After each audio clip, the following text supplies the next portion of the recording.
All right, so we are going down the final stretch with the entire full restoration on this car. We decided to go ahead and stick, well, nicer headlights in. That's why the bumper cover's back off. We're down to like the home stretch, man. There's like a couple things that need done. All right.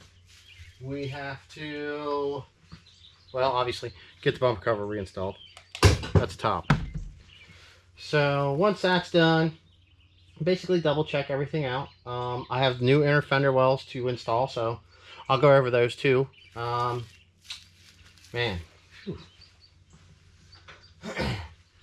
Test out these lights quick.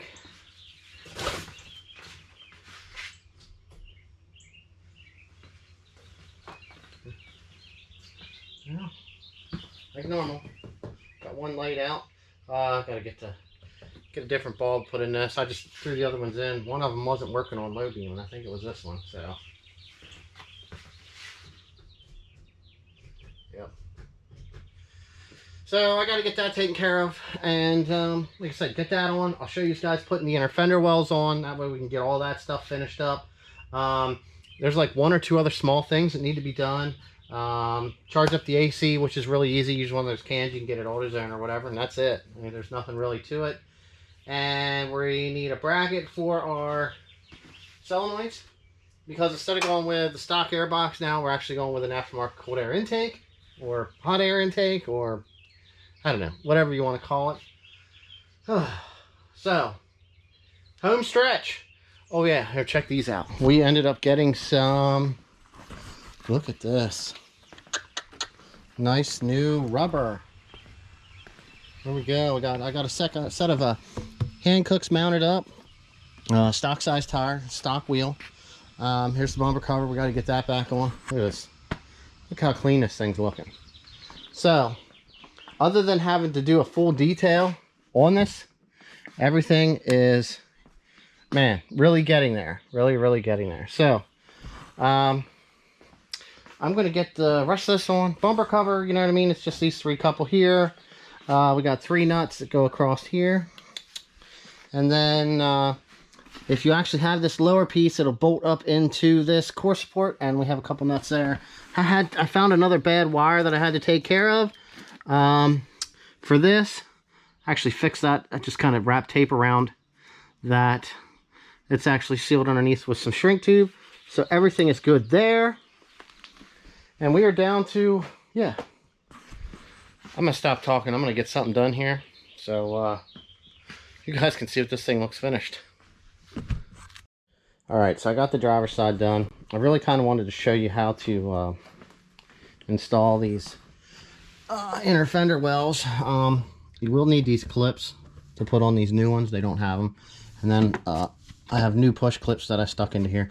I mean, with anything, they're aftermarket parts, so they fit okay, is the best way to say it. I had a couple sets of these now, and they seem to be okay to go in. This one here looks like I got to do something with this clip here yet. It's not wanting to catch. It's just something could be a little bit off there, but new push clips. Everything's in, as you can see. So I'm pretty much down to, you know, a couple small things. We can get this thing sitting on the ground. But that's what you got to do to put these in. Kind of the same deal over here. Get your bolts in, a couple push clips. I had to replace those over here. I just have a bin full of these here, so I know that they're same ones that go in. So these I have new. Let's see if I can find them. Here, these are the push clips I was using. That way you can see the length, the part number. That's where they were from. I mean, this was 100 pieces in here. I have 3 left. You know, I bought this box and it lasted quite a long time, so I'm sure it'll be 2 or 3 times the cost of what this originally was to replace these. So I need to get more of those ordered.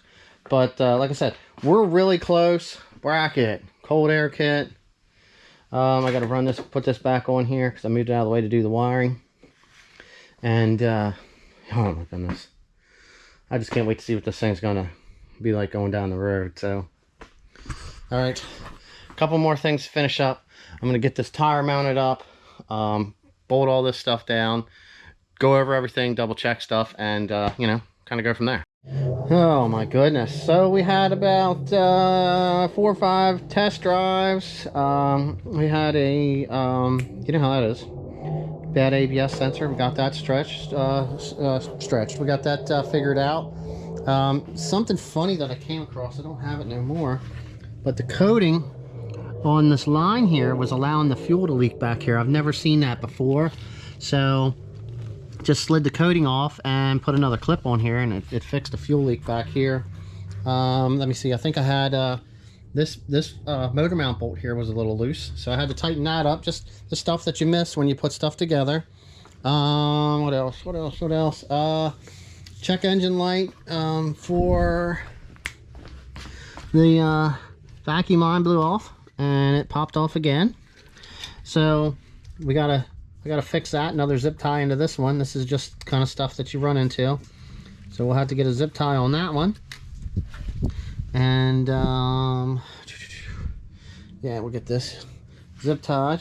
It's got a check engine light for a fan control. Just, you know what I mean, just the normal stuff you try to find. And yeah, I mean, like a little bit of a wobble, but this thing needs a front end alignment, so we're going to run it in for a front end alignment. It could also be coming from one of the axles, because, you know, used axles are used axles. But so far, I mean, this car made it down the road just fine. Everything's together. Starting to get some dirt on it. A few miles too.